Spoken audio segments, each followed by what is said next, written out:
Last time we started to look at how there were a series of developments, a series of crises in the first decade or so of the 20th century. And these crises built up until finally the assassination of Archduke Franz Ferdinand would start these competing alliances, get the ball rolling, and eventually you have this domino effect and the outbreak of World War I. So we're going to look at that process first, and then we're going to examine World War I.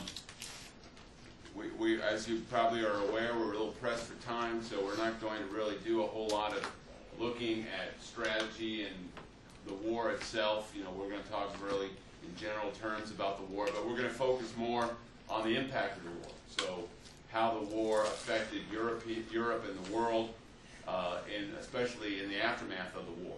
So, and especially how one of the big major results of the war was the Russian Revolution. We already saw how there was a phase one of the Russian Revolution in 1905. Well, in the middle of the war in 1917, the revolution renewed itself even more powerfully, and the result was that the Bolsheviks under Lenin seized power and created a communist dictatorship that would be a force of instability in the world for 90 years. You know, well, not 90, quite 90 years, but almost that much, because you had the establishment of a regime whose ultimate goal was world revolution, which meant that they had to start revolutions everywhere they could. So that kind of set the trend for the 20th century. That communist, and that was one of the key results of the World War I, was the Russian Revolution and the establishment of a communist dictatorship that was a model for revolution, not just in Europe but around the world, especially as we'll see, in emerging states in Asia and in Africa. And also another thing about World War I is it just completely rewrote the map of Europe, because counted 4 major empires collapsed as a result of World War I. The German Empire, the Habsburg Empire of Austria-Hungary, the Russian Empire, and the Ottoman Empire. All collapsed. All major empires for centuries, well, not the German Empire so much, but they all ceased to exist because of World War I. So it was a big, important war. So that's what we're going to hope to get to today. So let's talk first about how the war began. Now, like I said, there were these series of international crises, and one of them was the kind of collapse of the Ottoman Empire. That didn't completely collapse till World War I, but it started on that road in 1908. We talked about how Abdul Hamid II was very much a very staunch conservative sultan, and meanwhile you had many members of the Ottoman elite. These are the sons of generals and officials, high-ranking Turks who wanted to reform Turkey along Western lines. And they're known to history as the Young Turks. They were nationalists too, just like the Young Germans and the Burschenschaften and the Young Italy of Mazzini were young and idealistic nationalists. So were the Young Turks. They also had a vision of they loved Turkey and Turkish culture, but they also wanted to modernize and liberalize the Turkish government. Well, in 1908, there was the Young Turks engineered a coup. They had a lot of influence in the army and in the bureaucracy, and they forced Abdul Hamid II to call for a new national assembly to write a constitution for the new constitutional monarchy of the Ottoman Empire. That was their goal. So just kind of like the way that we've seen this story before, you know, where Nicholas had just done it in Russia, right? Remember when he called the Duma? But see, Abdul Hamid II, he lost control of the situation. The Young Turks were very well organized.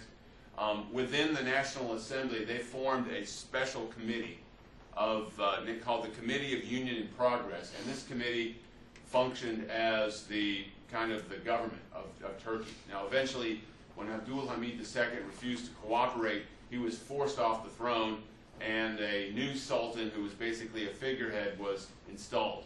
But basically from 1908 until, well, up until the World War I, this Committee of Union and Progress basically functioned as a junta. I mean, they had dictatorial powers. There was no elections. They were basically calling the shots in Turkey, and primarily because Turkey was in a state of crisis, an emergency, because once this revolution took place, the empire began to really kind of explode. And so there was always a constant emergency going on.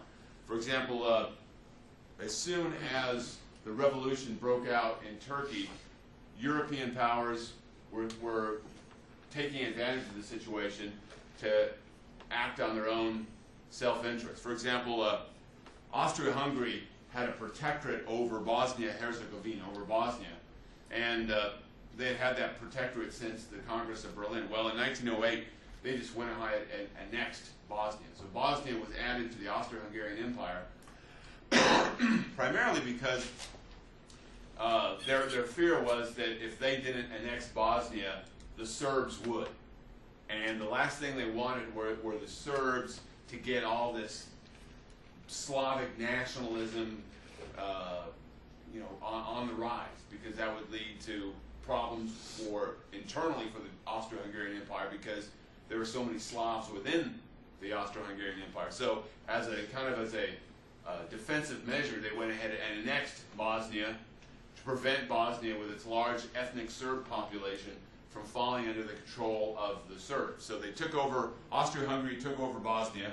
The Greeks, remember that Crete had revolted against Turkish rule back in 1895. Now the Greeks went ahead and took over Crete. Now this is important because there were Greeks at this time who believed that they wanted to restore the Byzantine Empire. The emperor of the Greek king, his name was Constantine, and he had visions of retaking Constantinople for Greece. And so the collapse of the problems within the Ottoman Empire got Greek nationalists all fired up with visions of glory and kind of annexing huge portions of the Ottoman Empire. But they did annex Crete. Yougoslavia. Now it turns out that Albania had large numbers of Muslims, but you see, one thing about these Turkish revolutionaries, the young Turks, was that they were Turks, and they wanted everybody in the Ottoman Empire to speak Turkish, and so Albanian Muslims had always been held high positions in the Ottoman Empire, because in the old Ottoman Empire it didn't matter what your ethnic group was, as long as you were loyal to the Sultan and a Muslim, you were good as gold. But now Albanian Muslims were like second-class citizens because they weren't Turks. So there was a revolt in Albania.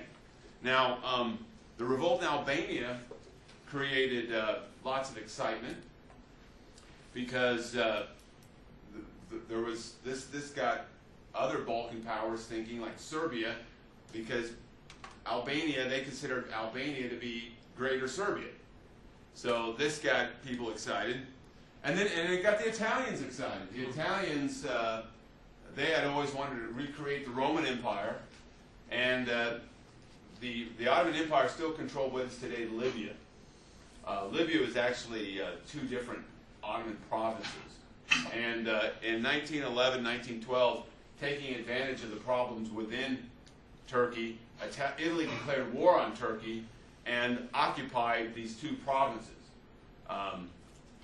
Like Tripoli and Benghazi were actually capitals of two separate provinces of the Ottoman Empire. But now both provinces were incorporated into Libya. And the Italians gave the name Libya to the area because that was its name in ancient times, and they were trying to resurrect the Roman Empire.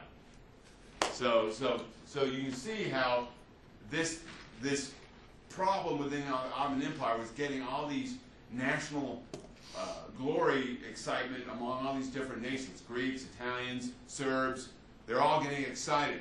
Albanians by the possibilities with the problems of the Ottoman Empire. Now, eventually what happened is that the Russians encouraged a number of Balkan nations to form an alliance and go to war against the Ottoman Empire and a lot of these countries were areas that had formerly been part of the Ottoman Empire, so there was a vengeance factor. Let's beat down the Turks while they're down, because they had beaten down us for so many centuries. So, not centuries, but for hundreds of years anyway. So, you had the first Balkan War. Romania, Bulgaria, Serbia, and Greece all declared war on Turkey in 1912. And part of the plan that was struck when this war began was that the way it was going to work was that Macedonia, that would still belong to the Ottoman Empire, part of it was going to go to Greece, part of it was going to go to Bulgaria, and then the Serbs were going to get a free hand in Albania. That was the plan anyway, when they went in the first Balkan War broke out. Now, the Russians were the ones really encouraging this, so the Russians were stirring up the pot in all this. They weren't part of the alliance, but they saw this Balkan War as an opportunity to expand their influence at the expense of Austria-Hungary. Well, the first Balkan War went great. The Allied forces marched all the way to Constantinople, and the Ottoman Empire sued for peace. Now, the great powers decided that Austria-Hungary, Germany, Great Britain, all these other great powers felt that given they didn't want the Ottoman Empire to completely collapse, so they decided to have a big conference to resolve the problem with the Ottoman Empire, to try to figure out what was going on. So they had this big conference in London in 1912, and you see the Austria-Hungary was there. They didn't want the Serbs to get squat. See, the Austria-Hungary, they didn't like, they wanted to stir up the pot. They didn't want these Slavic peoples to be all united. Because when Slavic peoples are united, the Germans and the Hungarians, they're on the defensive. So Austria-Hungary went to this London conference, and they were looking for some way to get these Balkan powers disunited, to get them against each other rather than united. So what happened was that Austria-Hungary said, look, we should have an independent Albania. Let's create an independent Albania and give them a German prince as their constitutional monarch. Right? And the reason why they made that proposal is because by creating an independent Albania, they would deny Serbia its prize, its spoils. So, and everybody was thinking, well, of course the Albanians need to be independent. Of course they need to have and the Brits were thinking, oh yes, a good German constitutional monarch would just be just what the doctor ordered, because that was their answer for everything. So basically, so that's what happened. So the London conference resulted in Albania becoming an independent country, and the Austro-Hungarians got what they wanted, because now the Balkan countries were all mad because Serbia said, hey, we were supposed to get Albania, and now we got squat. So now we want Macedonia. But the problem was that Bulgaria had gotten a little greedy, and they had gobbled up most of Macedonia. So what happened is that the Austro-Hungarians got what they wanted. The former allies began to fight among themselves. And the Second Balkan War in 1913 was a war in which you had the Greeks and the Serbs waging war against the Bulgarians for dividing up Macedonia. Now, nobody asked what the Macedonians wanted. There was actually Macedonian people who had their own Slavic dialect. Everybody was saying, oh, you're Serb. No, you're Bulgarian. No, you're Greek. But anyway, they ended up, what happened is that the Bulgarians were defeated in the Second Balkan War, and as a result, Greece and Serbia ended up dividing up Macedonia among themselves. So this really left the Bulgarians as the odd man out. So that's all going on here. So that's the context of what happened next. You see, Francis Ferdinand, there's this picture up there, he was actually the heir to the Austro-Hungarian throne. Francis Ferdinand, the reigning Habsburg emperor, was like really ancient. And his son and heir had committed suicide some years earlier. There's actually a movie about this. It's a great movie. It has Ed Norton in it, and it's called the Illusionist or something like that. But anyway, it involves it's a fictional movie, but it involves the heir, the crazy heir to the Habsburg throne who committed suicide. He was a cocaine addict, and he put a bullet in his head and killed his mistress. But anyway, so Francis Ferdinand had no son, since his son committed suicide. So his heir was his nephew, Francis Ferdinand. Now, Francis Ferdinand was much more liberal than his uncle, and he actually wanted to create what he called the triple monarchy. He wanted to give all Slavic peoples equal rights with Germans and Hungarians. So he's actually a pretty liberal guy. And he actually married a commoner, which was shocking, because the Austro-Hungarians considered themselves to be the elite of the elite. Here he is marrying not a woman of royal blood. But anyway, Francis Ferdinand, so he goes down to Sarajevo in Bosnia. He's trying to do a goodwill tour. He's trying to reach out to the Slavs. So he goes down to Sarajevo in Bosnia, and there a bomb is thrown in his car, and both he and his wife are killed. Now, it was clear that the people responsible for his assassination were Serbian nationalists. You see, within Bosnia, there were all these Serbs who wanted Bosnia to belong to Greater Serbia. And there was a terrorist group called the Black Hand that plotted and planned this assassination. Well, Austria-Hungary felt like, given this situation, and they saw Serbian hands on all this. They were convinced that Serbia was behind the Black Hand and had plotted this assassination. So Austria-Hungary wanted to go to war against Serbia to teach Serbia a lesson.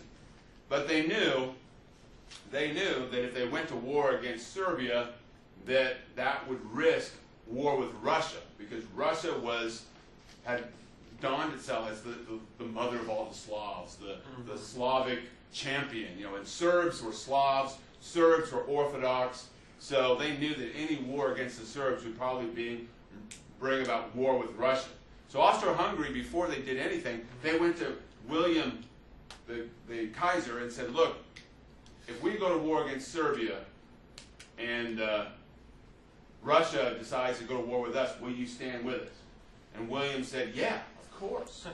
Blood oath, baby. We're brothers. We're both Germans. We will stand by you to the end.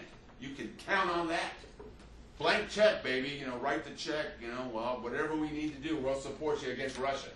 So that's what Austro-Hungary felt pretty confident that they could teach Serbia a lesson. Germany had their back if Russia started problems. So on July 23rd, Austria-Hungary gave an ultimatum to Serbia. They said, okay, we want to go into your country. We want to investigate this matter fully. We want to find out who the Black Hand, who supports them within Serbia, and we want to bring them to justice. And now Serbia, what they did is they went to Russia and said, look, this ultimatum is an attack on our sovereignty. These Austro-Hungarians want to come into our country and investigate us. That's unacceptable. Will you stand with us? And Russia said, well, yeah, you're Serbs. Your Serbs are Slavs like us. We're all Orthodox Christians. We're there for you, baby. All right, so Serbia told them where to go. Serbia said, no way, we reject your ultimatum. So on July 28th, Austria-Hungary declared war on Serbia.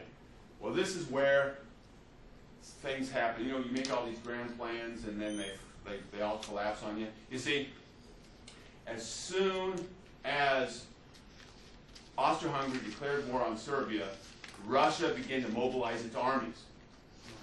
See, they began to mobilize their armies. And see, the von Schlieffen plan was based on Germany defeating France really quickly and then turning around and defeating Russia, right? So when the Germans saw that the Russians were mobilizing, the Germans says, we have to enact the von Schlieffen plan now, or our whole plan will be up in smoke. We'll be fighting a two-front war. So on August 2nd, Germany declared war on both France and on Russia simultaneously. See, that's where the war guilt clause came into effect, because everybody would say, why did Germany declare war on France and Russia? Well, they had to, because to enact the von Schlieffen plan, they had to defeat both countries really quickly, and so they declared war on both simultaneously. So on August 2nd, Germany declared war on France and Russia. Now, The von Schlieffen Plan was all about going in quickly to France so you could then defeat France and then go and defeat Russia, right? Well, you see, that meant that they had to go through Belgium, right? So they did. German armies massed, they crossed across Belgium. Now, Belgium's neutrality had been protected by all the great powers since its creation in 1830. And so when the world said, what are you doing, Germany? You're violating earlier, Belgium is a neutral nation. All the great powers recognized that in 1830. And the German prime minister, who probably should have taken a class in public relations, he said, oh, that treaty is just a scrap of paper. Right? What happened when he said scrap of paper? You see, on all the headlines in Great Britain, it said, scrap of paper. And the British people were saying, we need to stand up for Belgium. You got to remember that, the families of Belgium and the royal family of Great Britain were related by blood, So the British were just up in arms, German Huns, German barbarians, at the gates we must fight for civilization! This was a war to defend civilization. The barbarian Germans were trying to destroy the world order! So they were all excited. There were demonstrations, and everybody said, yes! And Great Britain declared war on Germany. And that wasn't part of the von Schlieffen Plan, you see. They weren't even supposed to be part of the equation. So Great Britain joins the war with a lot of fanfare. So, now, when this war began, everybody was thinking, oh, this war is going to be over in 6 months. You had British boys signing up to fight and saying, Mom, I'll be home for Christmas. Because this war is going to be quick. Those Germans are a bunch of pussies. We're going to kick their ass. And the Germans were telling their families, oh, these French are a bunch of pussies. We're going to kick their ass and we'll be home for Christmas. That's what everybody was telling everybody. Oh, they're pussies. They're wussies. We're going to kill them. Everybody was thinking that. They're all wrong. The war lasted 4 years and killed, I think, 50 million people. So, hey, there you go. All right, so now this war, what happened, though, in this war was that it turned out to be a big stalemate. Most of the war, especially along the Western Front, was fought along a solid Western Front, a line that did not really change all that much from 1914 all the way till 1918. So it was a war that really was a stalemate for most of the conflict. So now, why was it and one thing about this war was that what happened over the course of the war was that all the great powers, in order to fight the war and fight it successfully, they found out that they really had to mobilize all of their nation's resources. It wasn't just a war that was fought on the battlefield. It was a war that had to be fought at home as well as on the battlefield. And historians have a word for it, the kind of economic system that had to be set up. It was basically what we call a command economy. Sometimes it's called war socialism. In other words, the government, in order to fight the war, had to set up a system where the government controlled the economy. So you have the government had to set prices, the government had to set quotas, because they needed to assure that they had enough guns and tanks and machine guns and artillery and food and uniforms to fight the war.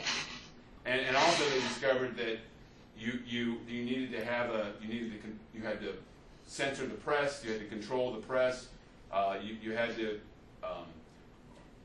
basically get rid of civil liberties to fight this war successfully. So what we see is that in all the great powers, not just in the case of the Germans or the Austro-Hungarians, but the Russians, but also the British and the French, was that you set up these very systems that were the opposite of a liberal system of government, a traditional liberal system of government. So you had basically a government dictatorship, and everybody was expected to sacrifice their personal liberty for the sake of the nation. So you had this sense of everybody has to just give up everything for the good of the whole. So individualism is out the window.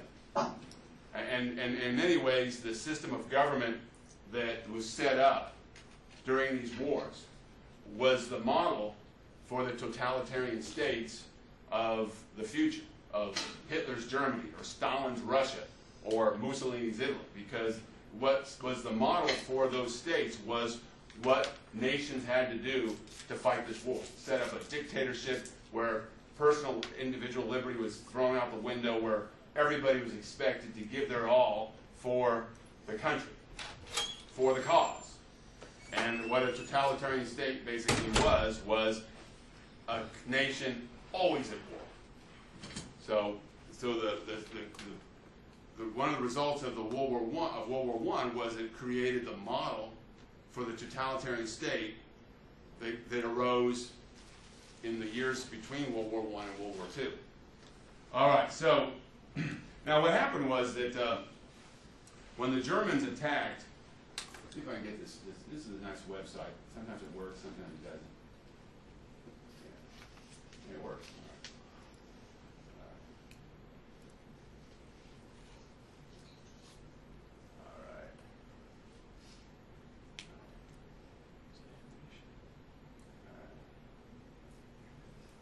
See if I can get this animation to work.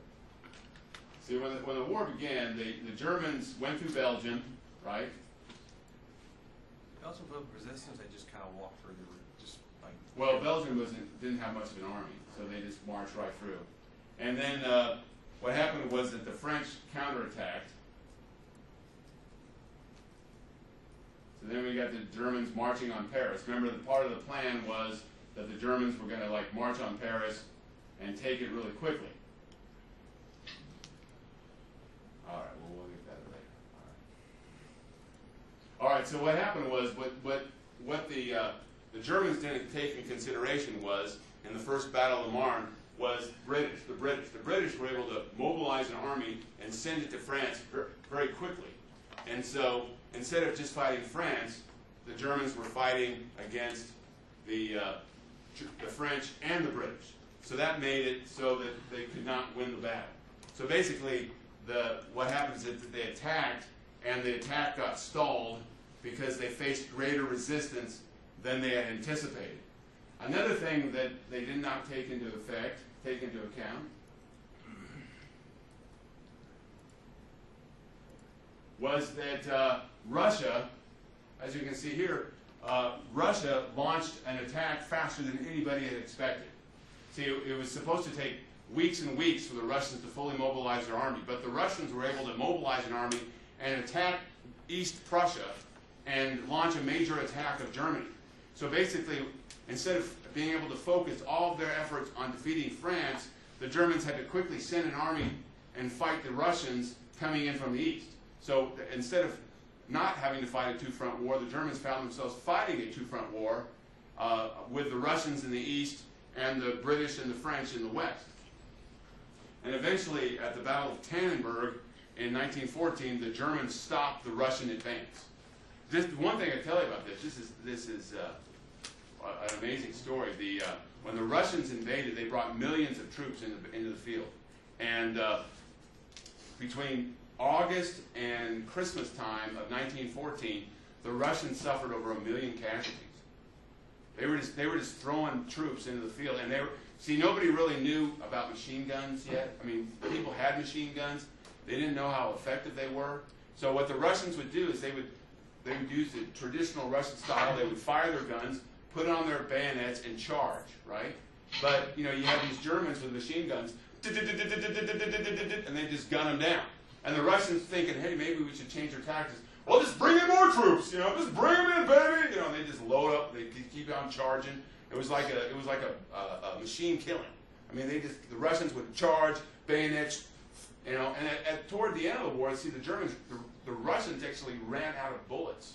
So they were sending guys with no bullets, just with bayonets, against machine guns.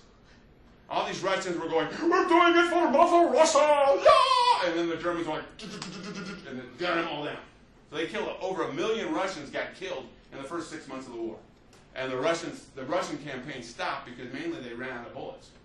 They had to stop. And at the Battle of Tannenberg in East Prussia, Hindenburg, the German general, won a great victory, smashed the Russians, and forced them to retreat. All right, so over here in the west, you had, what happened was, eventually, you have the creation of this line here.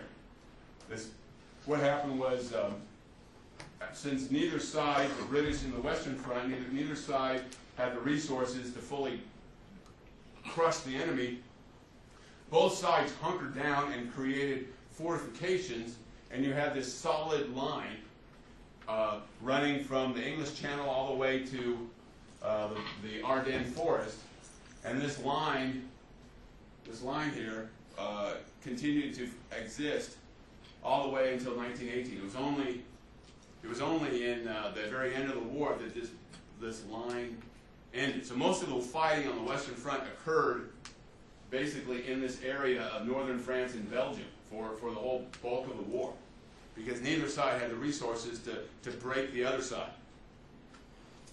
All right. Now, in 1915, the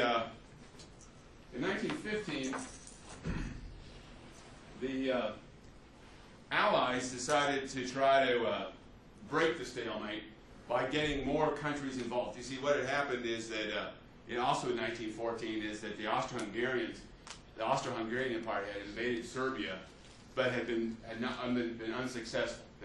The Serbs had resisted the Austro-Hungarians. So many of the European powers were thinking, well, if we open up a new front in the Balkans and support the Serbians, maybe we can break the stalemate by opening up this new front in the Balkans by supporting Serbia.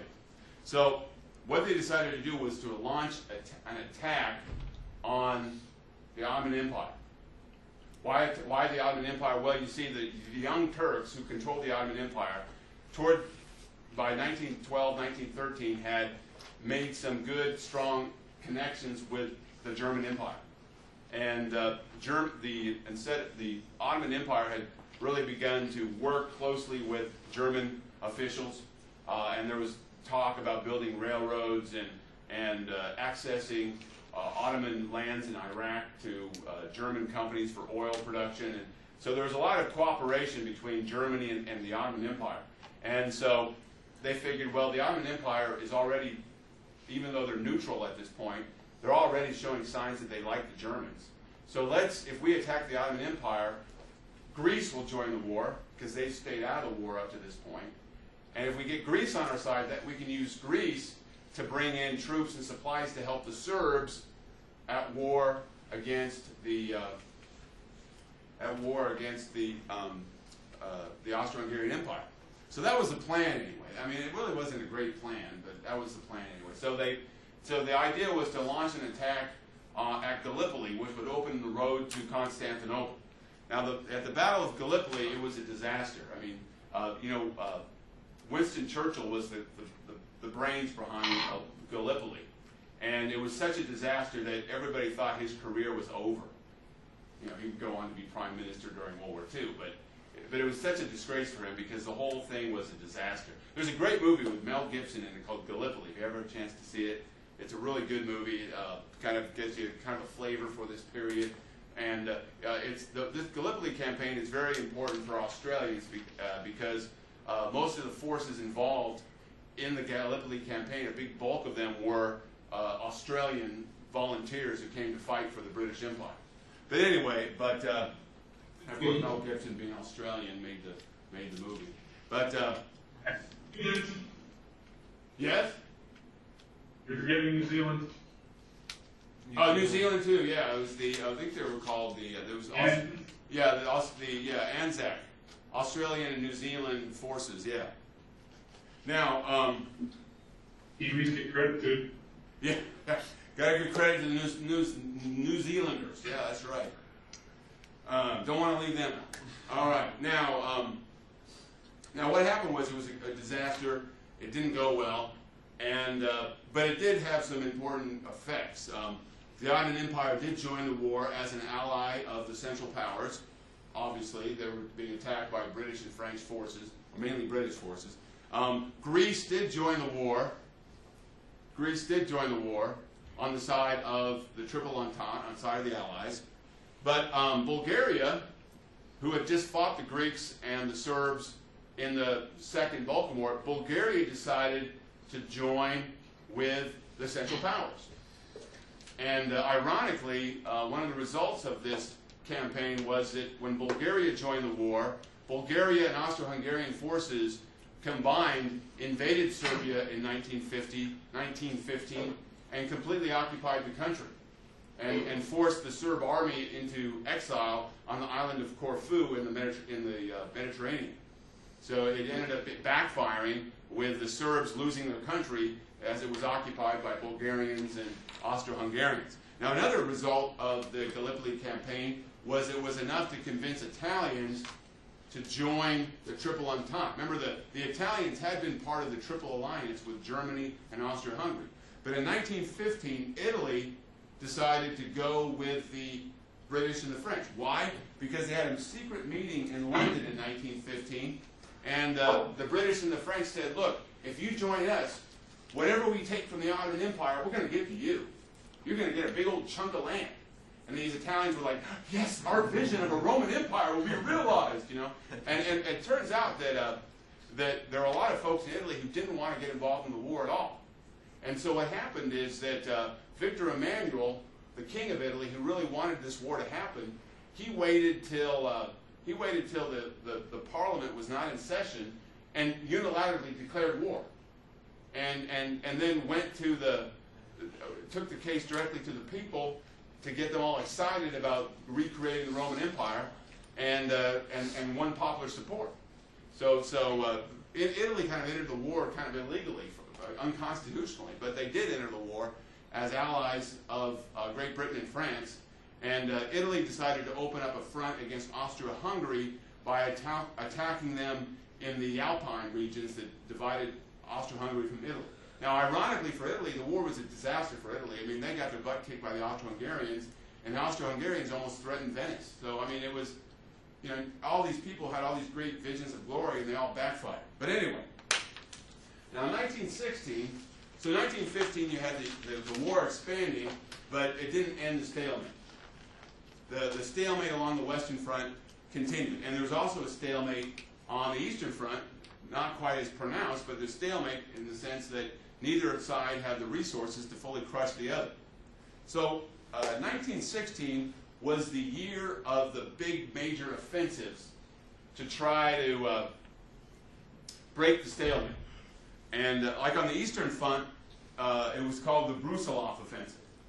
The Brusilov Offensive was this huge offensive. Russia put everything into it. It was designed targeting Austro-Hungary. Now, early on, the offensive looked like it was really being successful.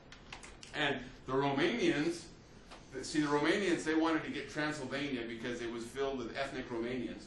So Romanians decided, seeing the success of the Brusilov offensive, they were thinking, this is a great thing, we're going to join up with the Russians, and they allied themselves with the Russians. So Romania entered the war. And the Brusilov offensive was going great, but then what happened was that they ran out of bullets. They ran out of artillery, they ran out of bullets. I mean, the Russian industry wasn't advanced enough to mass produce the amount of artillery, supplies, whatever was needed to continue the offensive. So it literally ran out of gas. I mean, they literally ran out of gas. How can you move your trucks and your forces when you don't have any gasoline to get them to point B, from point A to point B? So they had to stop the offensive, primarily because they didn't have the resources at home to continue the war. World War I really proved that the strongest nations were the nations with the strongest economies that could mass produce weapons of war to put into the field.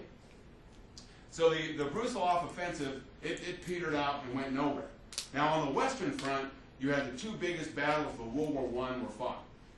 In the first battle at Verdun, the Germans decided to launch a major attack at Verdun to try to puncture a hole in the Western Front and march on Paris. And so at the Battle of Verdun, about over 1 million men died at the Battle of Verdun.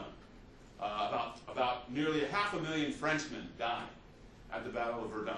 And it's one of the great, if you're a French nationalist, Verdun was the glory of France because the French did the brunt of the fighting. It was in the southern part of the front. The French did the bulk of the fighting against the Germans. They stood their ground, and the Germans had to give up their offensive. but only after about 500,000 French died and about 500,000 Germans. Later that year, the British and the French decided to launch their own offensive at the Battle of the Somme. Now, the Battle of the Somme was the bloodiest battle in world history. There's never been a bloodier battle. It killed almost 2 million men, something like that.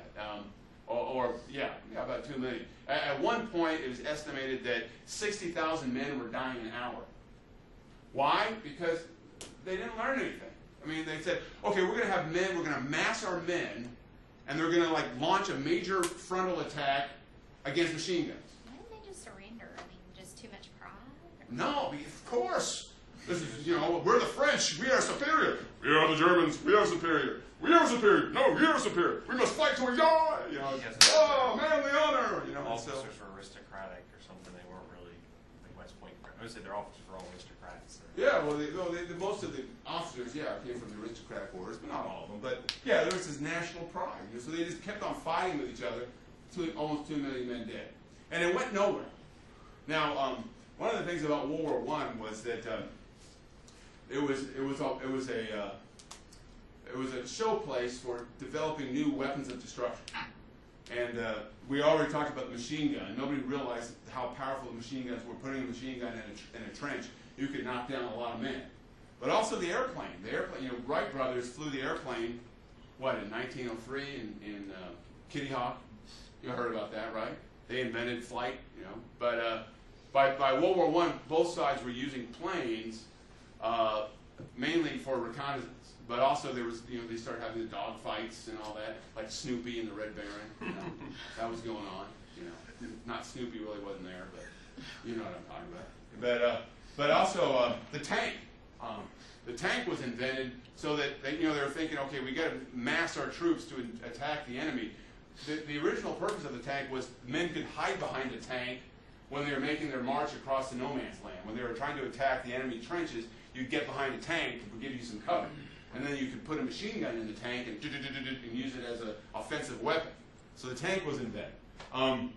Also, they used some weapons of destruction that are still weapons of mass destruction today, like mustard gas. They used mustard gas on a massive scale. Poison gas. Chlorine and mustard gas were used, but mustard gas was the most effective. The submarine. The Germans invented a better submarine. The submarine had been around for a while. The first submarine dates back to the Civil War, but the Germans perfected the submarine and used it to launch underwater attacks on British shipping. So all these new weapons were being used, and that promoted the mass casualties that occurred in this war. Was these new weapons?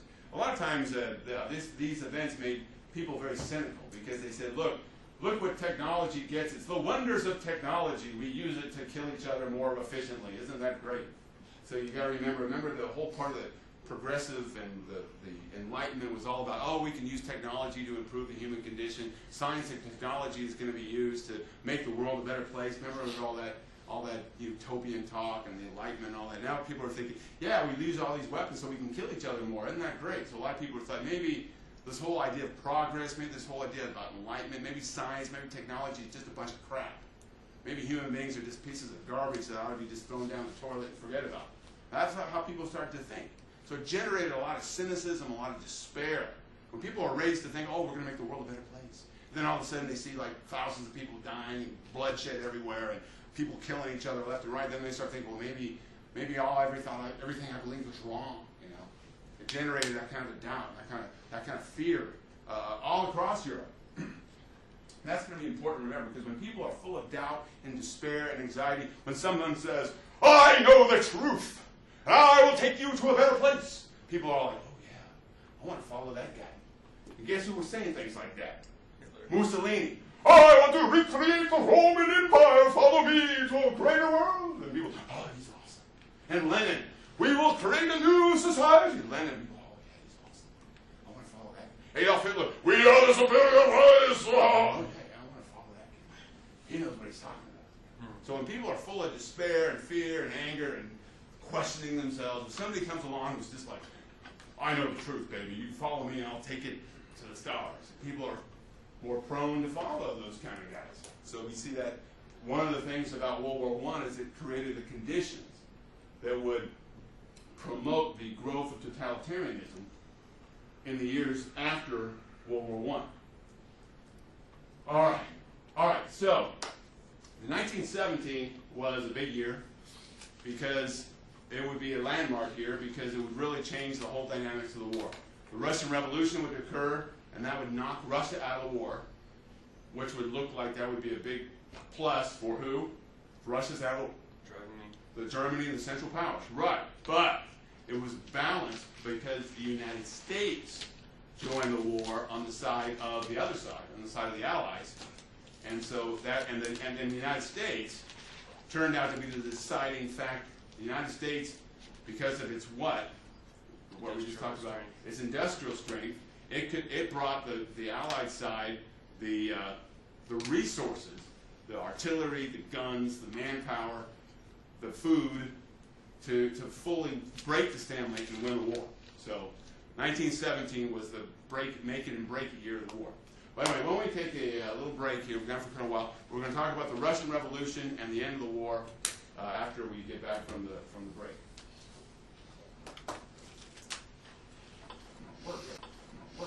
All right. So Russia. Let's talk about the Russian Revolution. It was a key development. Remember we talked about how the establishment of a communist dictatorship in Russia, which became the Soviet Union, really influenced much of the history of the 20th century. And it was the Russian Revolution was a direct result of World War I. You see, we already talked about Nicholas II, and you see, it turns out that his wife was a liability because, as the war waged on, Alexandra was German. She was related to the German imperial family, and so the fact that she was German made her very unpopular. In fact, St. Petersburg sounds German, right? Berg. So during the course of World War I, the name of St. Petersburg was changed to Petrograd to make it sound more Russian. So there was a lot of hostility toward Germany, and the Russians were all, at first they were really excited about the war, and there was a lot of enthusiasm for the war, and there was this underlying hope that when it was all said and done, if the Russian people rallied behind the Tsar, that when it was all said and done, there would be reforms, liberal reforms, maybe land redistribution. So there's a lot of hope going into this war. But as the war dragged on, it became clear that that wasn't going to happen, that the war was costing millions of people their lives. There were shortages, there were food shortages. Workers were asked to work long hours with very little pay or with no pay because of the fact that their nationalism was appealed to. But after a while, that gets a little old. When you're working in a factory day in and day out, and your family's starving to death. After a while, when people say, "Oh, do it for Mother Russia," you're going to say, "Well, screw Mother Russia. I got 3 kids who are starving." See what I'm saying? So that was going on. And then on top of that, the Tsar's family, people lost faith in the government of the Tsar. A lot of it had to do with the mad monk Rasputin. Turns out that the Prince Alexis, the son of the Tsar, was a hemophiliac, and he suffered a lot physically. And for some reason, this Russian monk named Rasputin was able to somehow make her son feel better. And so, being a mother, Alexandra was thinking, "Oh, this Rasputin, he must be holy because whatever he's doing, it makes my son feel better, and he seems to be helping my son. So this Rasputin must be a holy man sent from God." But Rasputin was just a snake in the grass. He played the role of being this like holy man when he was around the Tsar's family. But when he was away from the Tsar's family, he was having orgies. He was taking bribes. He basically said, "Anybody who wants to give me money, I'll give them a good word with the Tsar's family." So he was making a fortune by accepting bribes and living the high life, feasting, partying, having orgies. And everybody knew it except for the Tsar and his family. They're all like, "Oh, he's so holy." So that made people lose credibility. Made the Tsar lose credibility with a lot of people in Russia. Now, eventually also what happened in 1917, well, 1916 and 1917, Nicholas II decided that he needed to be on the front, personally leading the army and leading the fight against the Germans. So he left his wife, Alexandra, to run the Russian domestic scene, to run Petrograd, which was a big mistake because everybody hated her because he was German. So there was a lot, she was in Petrograd, he was on the front, there was a lot of hostility directed against her, a lot of resentment.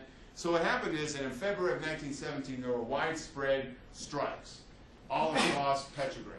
And the strikes spread from the city of Petrograd to cities across Russia. There were strikes, there were protests, there were uprisings.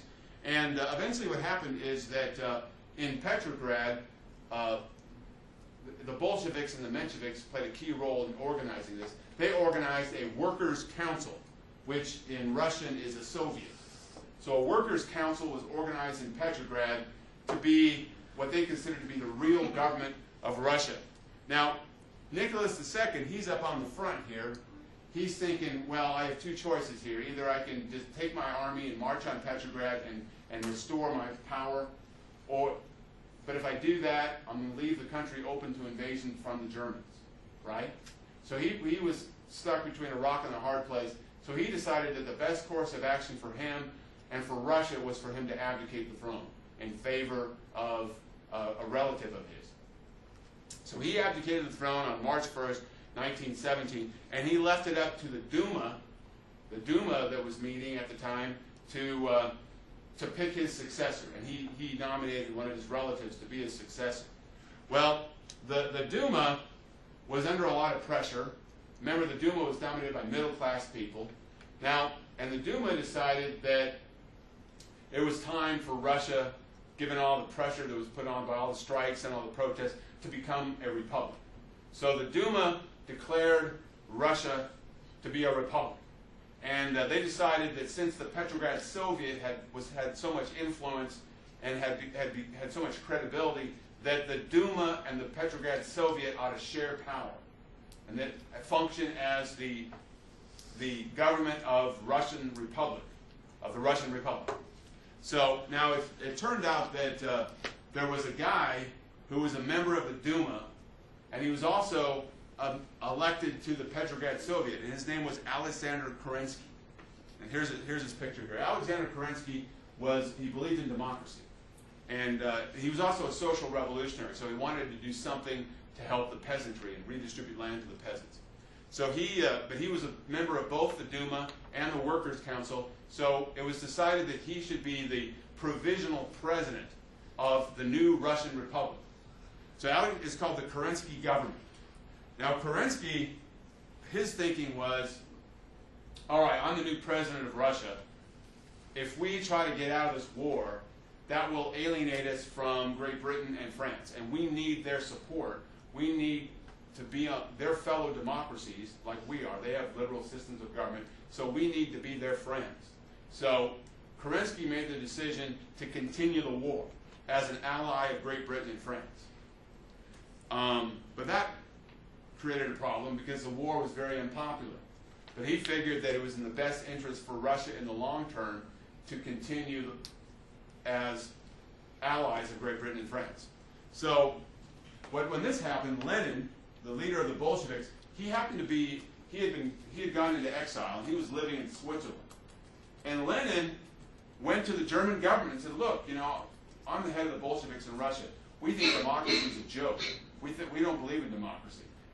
If you get me to Russia so I can organize the Bolsheviks, I assure you that my first order of business will be to bring Russia out of the war. So the German authorities said, okay, that sounds great. We're going to put you in an armored car, and we're going to escort you all the way to Russia so you can get to Russia and knock Russia out of the war. So Lenin basically was going to betray his country for the sake of the revolution. So that's what he did. Lenin went on an armored car, he got back to Russia, and he got all the Bolsheviks together and said, look, we got to work together. We have to be a party, we have to be disciplined, and we need to just make this war end. Now, it so happened that the war was going on, and so what he encouraged the Bolsheviks to do was at every moment to denounce the war. And you see, one of the things Kerensky did, since he believed in democracy, was that he gave freedom of speech. to everybody. And so the Bolsheviks started, they had newspapers, the Bolsheviks had pamphlets, and they began to get this message out. This government is corrupt. This government is the tool of the capitalists. And if the Bolsheviks were in power, there would be two things we would do: peace, bread, land. And it was very simple. If you want to win over the masses, you have to be very simple, have a very direct message. Bolsheviks win: peace, bread, land. End of the war. Everybody's getting my food. We're going to redistribute the land to the peasants. Everything that you ever want. You elect the Bolsheviks come to power, all your dreams will come true. But we got to get out of this war. We're the peace party, you know. We want peace, bread, land. And it was very effective. So the Bolsheviks used the fact that there was freedom of speech to get their message across. And a lot of times Bolsheviks, they went in and they got into the army, they got into the Navy, they used their position in the Army and the Navy to undermine morale, to make people against the war, because they went into the Army and into the Navy on purpose, for the purpose of creating disruption and undermining morale of the Army. All right, so in 1917, what happened was that the Russians decided to launch one big major offensive. And the offensive was a big failure. What a surprise. They put everything they could put into this offensive to try to break the stalemate, to defeat the Russians, to defeat the Germans, and the offensive failed. Now, it was at this point, by the end of the summer of 1917, that some of the army officers, you got to remember that the Russian army was still dominated by aristocrats and by conservatives who didn't like liberalism. And one of these aristocrats, who was an army officer, an army general, was by the name of Kornilov. And Kornilov was thinking, look, this Kerensky government is weak. They're not getting a handle on the Bolsheviks. We need to have a coup, and maybe we can reinstate the Tsar, and we need to have a counter-revolution here. But you see, what happened is that when Kerensky heard about this plan, when he got wind that some of these generals like Kornilov were plotting a coup against him, he operated quickly and had Kornilov and his other conspirators arrested. And at this point, in September of 1917, Kerensky decided, we can't wait, we need to have an election and write a constitution. We need to get this Republic of Russia set up. So he in September of 1917, he put out a call for a constituent assembly to write a constitution for Russia. Now, the Kornilov offensive, what it did, though, is it gave the Bolsheviks an opportunity, a political opportunity. See, the Bolsheviks were, even though they didn't like the Kerensky government, the Bolsheviks were still members of the Petrograd Soviet. And they were still also involved in Soviets in Russian towns across the country. So what happened is that in October of 1917, Leon Trotsky, here he is, Leon Trotsky, he was a prominent member of the Petrograd Soviet, and he was like Lenin's right-hand man. He put out a call, he said, look, these Russian generals, these counter-revolutionaries, they're going to try to destroy the revolution. So what we need to do is we need to arm ourselves. So we need to put each Soviet under the control of a military revolutionary committee. And we also need to create our own military force, the Red Guard. So they created, the Bolsheviks took the lead in this, and what happened is that in every Russian Soviet, the military revolutionary committees that came to power were dominated by Bolsheviks. And the Red Guard that were created was dominated by Bolsheviks. And the Bolsheviks all took their orders from one man, Lenin, and Trotsky, who was the right hand man.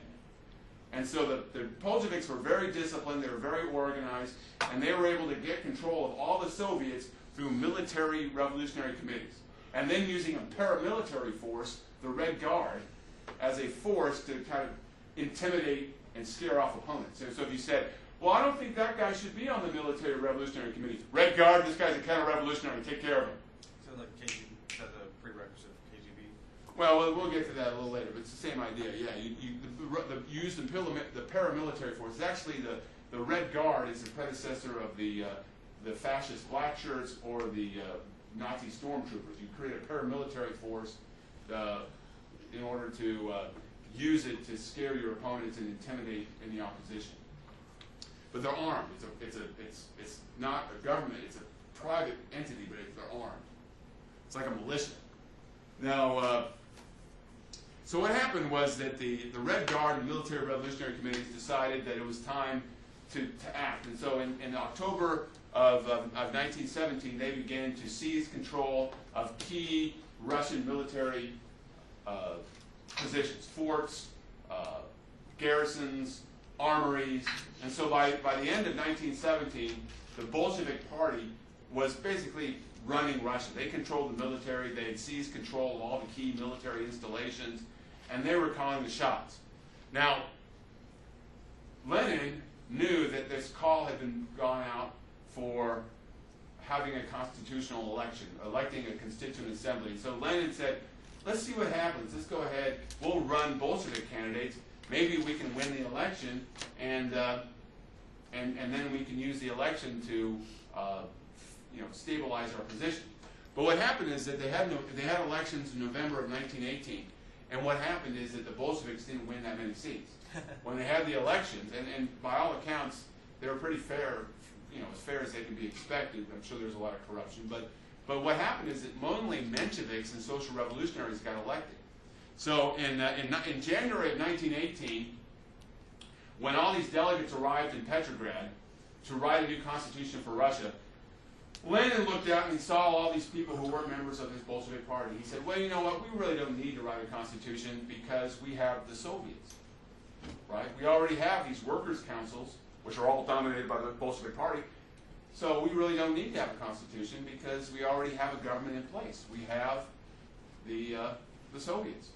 So he told the Constituent Assembly to go home. And from this point onward, you had a situation where you had a dictatorship of the proletariat, what Lenin wanted all the hand. The Bolshevik Party controlled the military revolutionary committees and the Red Guard, and they controlled the Soviets, and they were the functioning government of Russia at this point. So by 1918, the Russians were, the Bolsheviks were in control.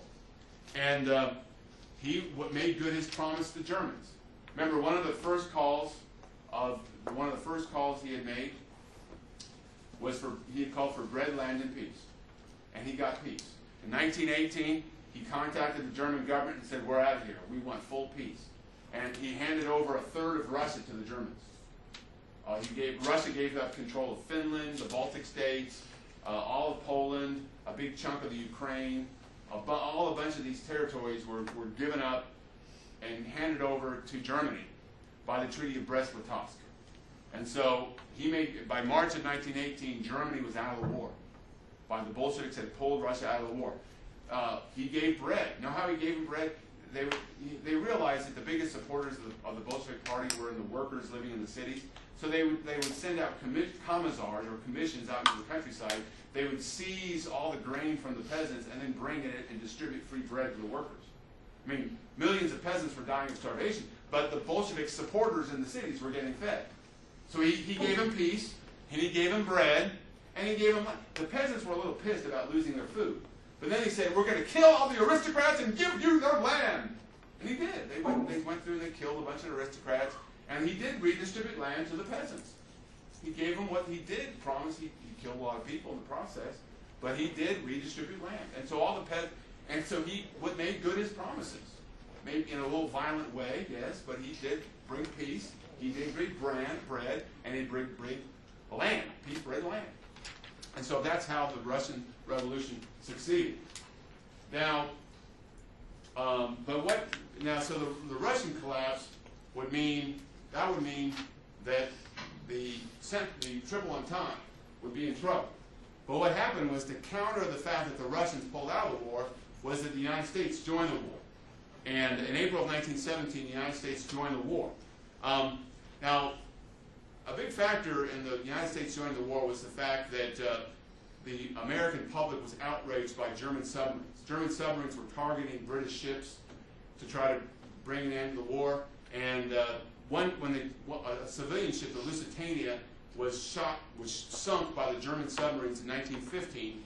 But it was a British ship, but it had 116 Americans on it. So 116 Americans lost their lives because German submarines attacked an American, a British ship.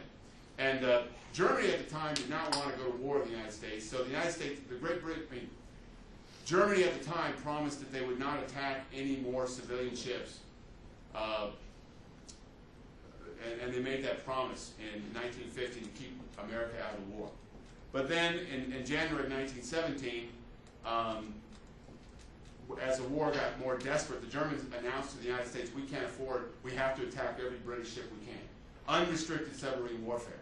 And when they started sinking American ships in 1917, that's what got Americans all pumped up and angry at the Germans. And also the fact that America and Great Britain were economic partners, and the United States had a vested interest in the British victory. So outrage over German submarine attacks, and also the fact that the United States had a vested interest in Great Britain winning the war, brought America into the war by April of 1917.